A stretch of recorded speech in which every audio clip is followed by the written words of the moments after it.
Hi friends, welcome back to my channel. ఈరోజు మీకు ఈ సీరియల్లో ఏం జరిగిందో తెలుసుకోవాలి అనుకుంటున్నారా?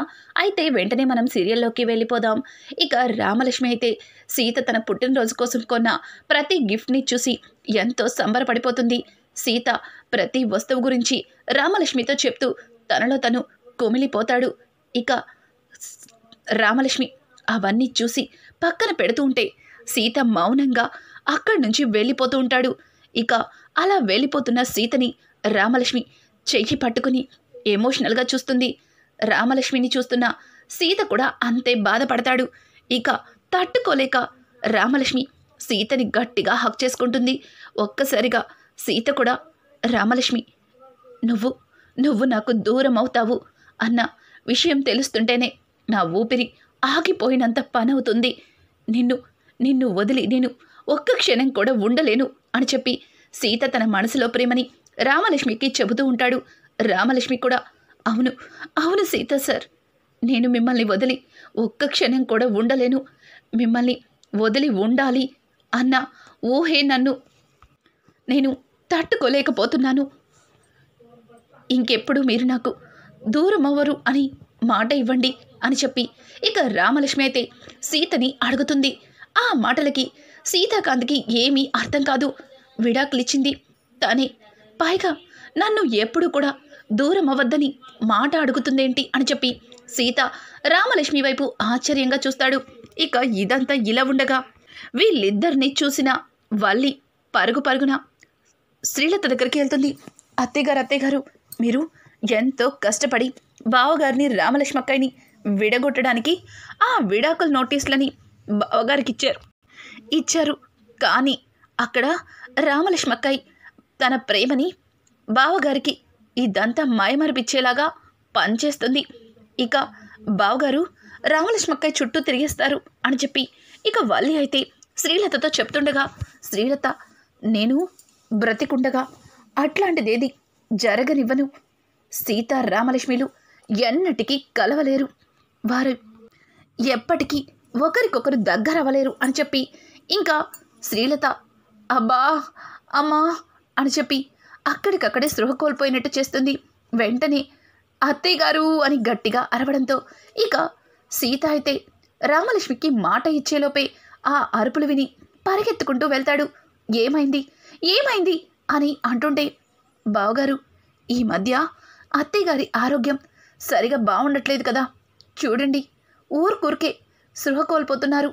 సమయానికి నేను ఇక్కడున్నాను కాబట్టి దగ్గరుండి చూసుకున్నాను అని అంటుంటే, అమ్మా నీకింతకు ముందే చెప్పాను కదా ఇవన్నీ వద్దని, మళ్ళీ ఎందుకు ఇట్లాంటివి చేస్తున్నావు?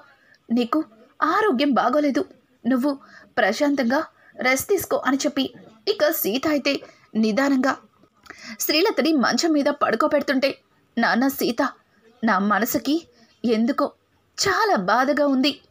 నువ్వు రామలక్ష్మి విడిపోతారన్న నిజం గుర్తుకొచ్చినప్పుడల్లా నా గుండె ఆగినంత పని అవుతుంది. నిన్ను వదిలి నేను ఒక్క క్షణం కూడా ఉండలేను.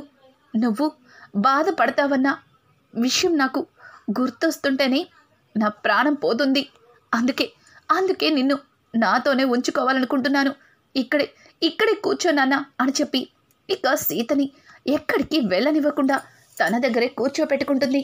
ఇదంతా చూసిన రామలక్ష్మి ఇక ఆయన్ని నా దగ్గరకు కూడా రానివ్వకూడదని చాలా గట్టిగానే ప్లాన్ చేశారు.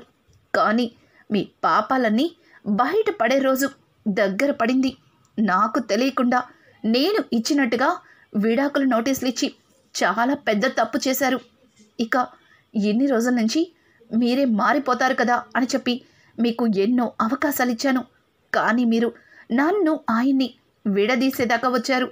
మిమ్మల్ని ఊరికే వదిలిపెట్టను, చెప్తా మీ పని అని చెప్పి ఇక రామలక్ష్మి అయితే అక్కడి నుంచి వెళ్ళిపోతుంది. రామలక్ష్మి వాళ్ళ నాన్న మాణిక్యానికి ఫోన్ చేసి, నాన్న నేను చెప్పిన పని ఎంతవరకు వచ్చింది అని అంటుంటే, అమ్మ రామలక్ష్మి, నేనే నీకు ఫోన్ చేయాలి అనుకున్నాను. ఆ శంకర్ సందీప్కి చాలా డబ్బే అప్పుగా ఇచ్చాడు. పైగా లక్షలు సందీప్ గాడు వడ్డీలు కడుతున్నాడట.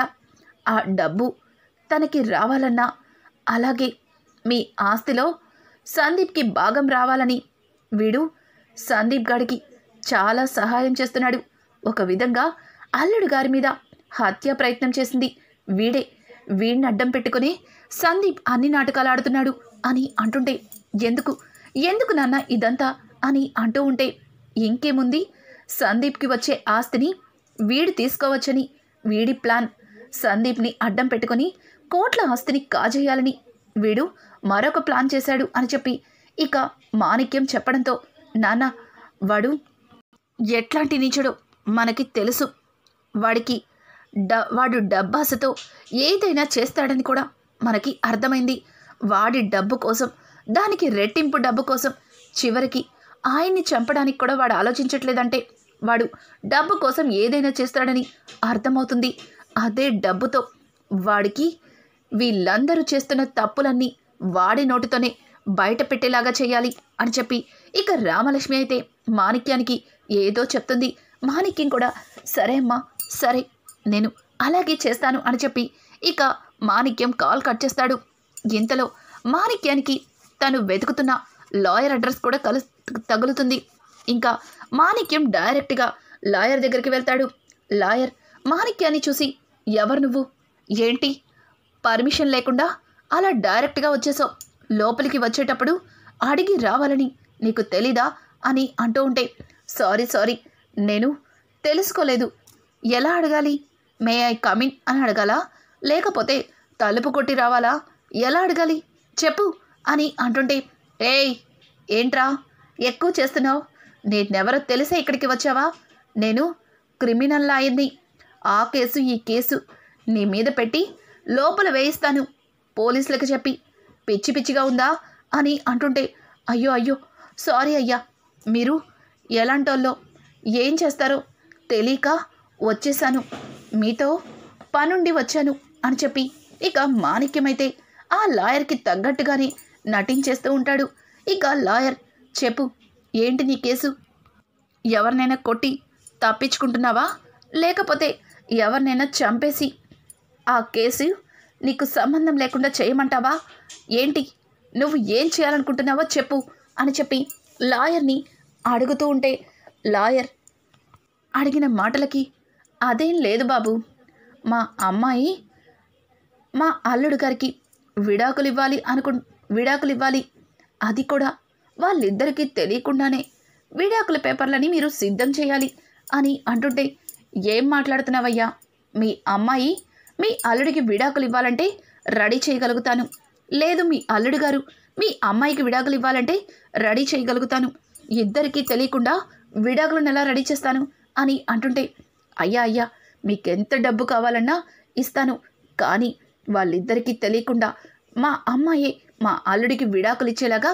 నువ్వు రెడీ చేయాలి అని అంటుంటే, ఏంటి ఎంత డబ్బైనా ఇస్తావా అని లాయర్ అంటుంటే, అవును మీకు ఎంత కావాలంటే అంత ఇస్తాను, కానీ మీరు మాత్రం నేను చెప్పిన పని చేయాలి అని చెప్పడంతో ఇక లాయర్ అయితే, డబ్బిస్తే ఏదైనా చేస్తాడు ఈ లాయర్ విశ్వనాథం, ఖచ్చితంగా అదే చేద్దాం, మీ అమ్మాయికి తెలియకుండానే తానే విడాకులు మీ అల్లుడికి ఇచ్చేలాగా అన్ని ఏర్పాట్లు నేను చేస్తాను, కానీ 10 లక్షలు అవుతుంది, అది నువ్వు ముందుగానే సిద్ధం చేసుకోవాలి, ముందుగా 5 లక్షలు అడ్వాన్స్గా ఇవ్వాలి, తర్వాత ఈ పత్రాలని రెడీ చేసిన తర్వాత మిగతా డబ్బు ఇవ్వాలి అని అంటుంటే, 10 లక్షలు అప్పుడెప్పుడో ఎందుకు, ఇప్పుడే ఇచ్చేస్తాను అని చెప్పి ఇక మాణిక్యమైతే లాయర్ని 4 తగిలిస్తాడు.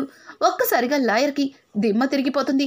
ఏయ్ ఎవర్రా నువ్వు, నన్ను కొడుతున్నావేంటి అని అంటుంటే, కొట్టడం కాదు, నిన్ను ఇక్కడే చంపేసి నరికి పూడ్చిపెట్టేయాలనుంది, కానీ నువ్వు వచ్చి నిజం చెప్తేనే అక్కడ మా అల్లుడు నమ్ముతాడు అని చెప్పడంతో ఒక్కసారిగా లాయర్, అసలు ఎవరు నువ్వు, నన్ను ఏం చెప్పాలంటున్నావు అని అంటుంటే ఇక తను ఆ విడాకుల పత్రాలని ఆ లాయర్కి చూపిస్తాడు. ఇవిచ్చింది నువ్వే కదా, నా కూతురికి తెలియకుండా తానే అల్లుడికి విడాకులు ఇచ్చినట్టుగా బాగానే రెడీ చేసావురా, ఎంత డబ్బు తీసుకున్నావు, నిన్ను చూస్తుంటే బాగానే మింగినట్టున్నావు, ఇప్పుడు కనుక ఇదంతా ఎవరు చేపిచ్చారో నిజం కక్కకపోతే నిన్ను ఇక్కడే చంపేస్తాను, చూడు నాకు పోలీస్ స్టేషన్ ఏమీ కొత్త కాదు, జైలు బాగా అలవాటే అని చెప్పి మాణిక్యమైతే అతన్ని భయపెడతాడు. ఇక లాయర్ కూడా వీడిని చూస్తుంటే మొరటోళ్ళ ఉన్నాడు, ఇక్కడే చంపినా చంపేసేలా ఉన్నాడు. నన్ను ఆధారపడి 2 ఫ్యామిలీలున్నాయి అని చెప్పి లాయర్ భయపడుతూ, చెప్తాను, మీరెక్కడ ఏం చెప్పమంటే అది చెప్తాను, నన్నేం చెయ్యొద్దు ప్లీజ్, నన్ను నమ్ముకొని 2 కుటుంబాలు ఆధారపడ్డాయి అని అనడంతో, ఏంట్రోయ్ నీకు 2 ఫ్యామిలీలున్నాయా? సరే అయితే పద, నీ 2 కుటుంబాలని గుర్తు చేసుకొని అక్కడ నా అల్లుడు ముందు ఈ విడాకులని ఎవరు నిన్ను రెడీ చేయమన్నారో చెప్పకపోతే అక్కడికక్కడే నిన్ను పూర్తి చేస్తాను అని చెప్పి ఇక మాణిక్యమైతే ఆ లాయర్ని తీసుకుని బయలుదేరతాడు. ఇక్కడ చూస్తే సీత కూడా రామలక్ష్మికి ఇచ్చిన 7 రోజుల గడువు అయిపోయేసరికి రామలక్ష్మి ఏం సమాధానం చెప్తుందని సీత ఎదురు చూస్తూ ఉంటాడు. అలాగే శ్రీలత వల్లితో మాట్లాడుతూ, వల్లి, నువ్వు ఎన్ని రోజుల నుంచి దేనికోసం ఎదురు చూస్తున్నావో అది ఈ రోజే జరగబోతుంది. రామలక్ష్మి చచ్చినట్టుగా సీతకి విడాకులు ఇచ్చే తీరుతుంది. ఎందుకంటే తనకి రెండో ఆప్షన్ లేదు. తన కనుక సీతకి విడాకులు ఇవ్వకపోతే సీత ప్రాణాలకే ప్రమాదం.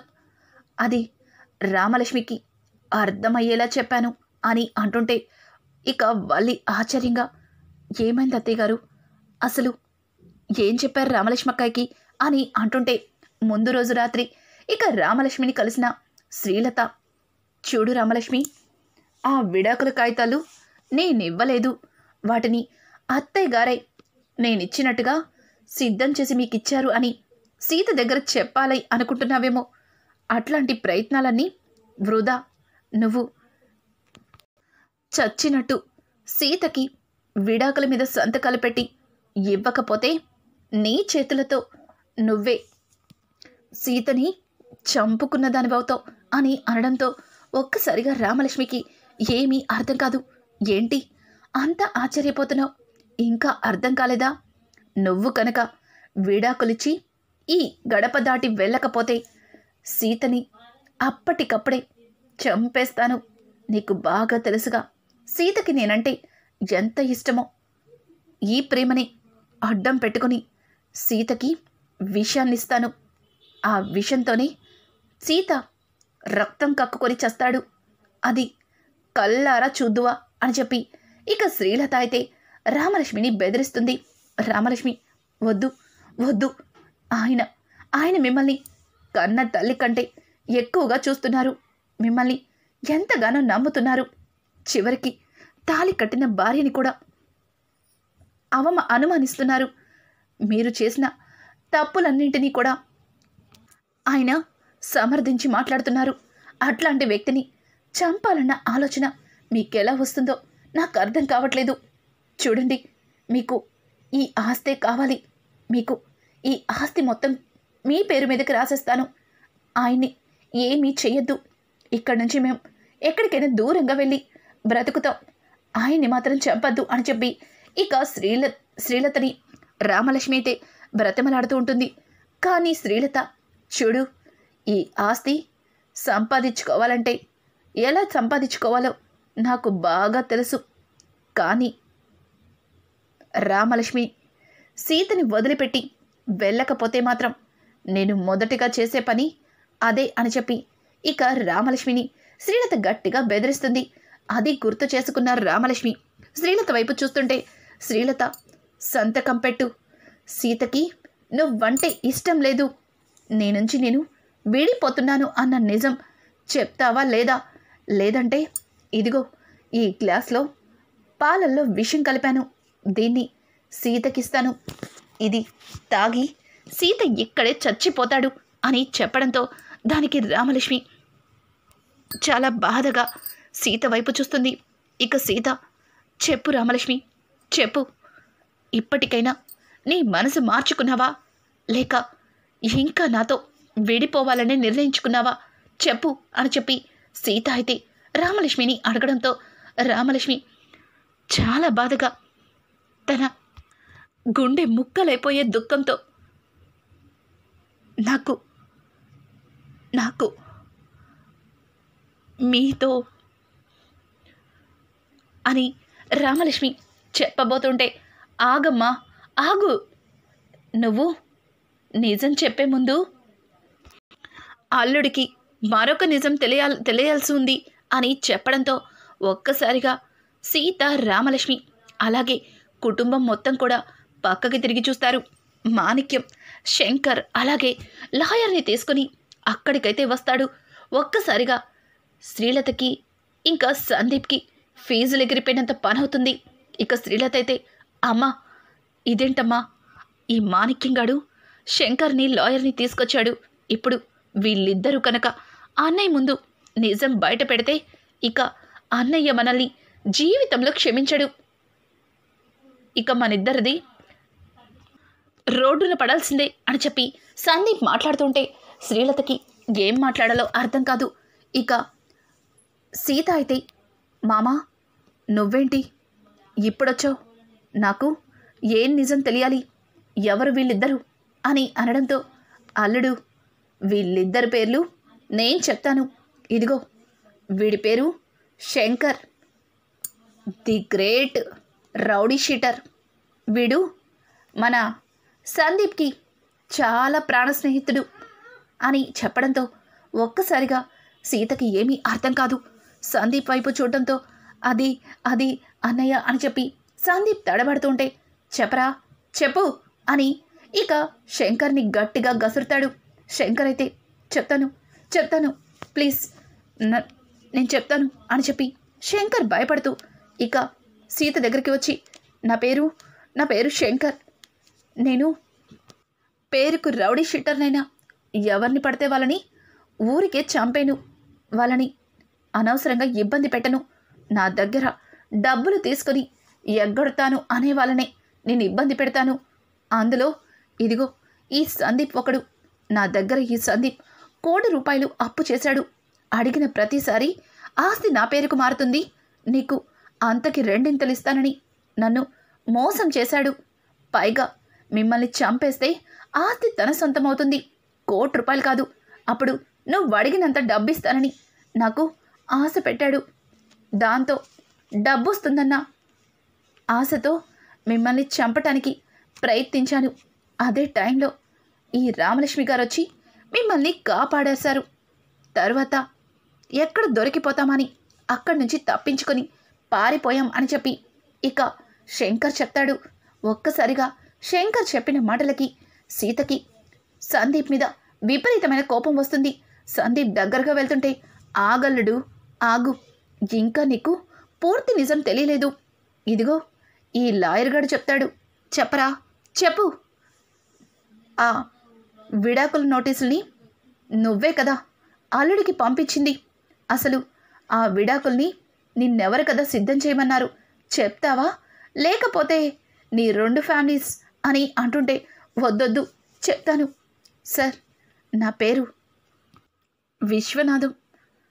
డబ్బుకి కక్కుర్తి పడి శ్రీలత గారు, రామలక్ష్మి గారు పంపమన్నట్టుగా మీకు విడాకుల నోటీసులు పంపమని చెప్తే డబ్బుకి కక్కుర్తి పడి తప్పైనా చేశాను. నన్ను క్షమించండి. ఇందులో నా తప్పేమీ లేదు. ఏదో డబ్బుకి కక్కుర్తి పడి ఆవిడ గారు చేయమంటేనే చేశాను. ఇందులో రామలక్ష్మి గారికి ఎట్లాంటి సంబంధం లేదు అని చెప్పి ఇంకా లాయర్ చెప్పడంతో ఒక్కసారిగా సీతకి విపరీతమైన కోపం వచ్చేస్తుంది.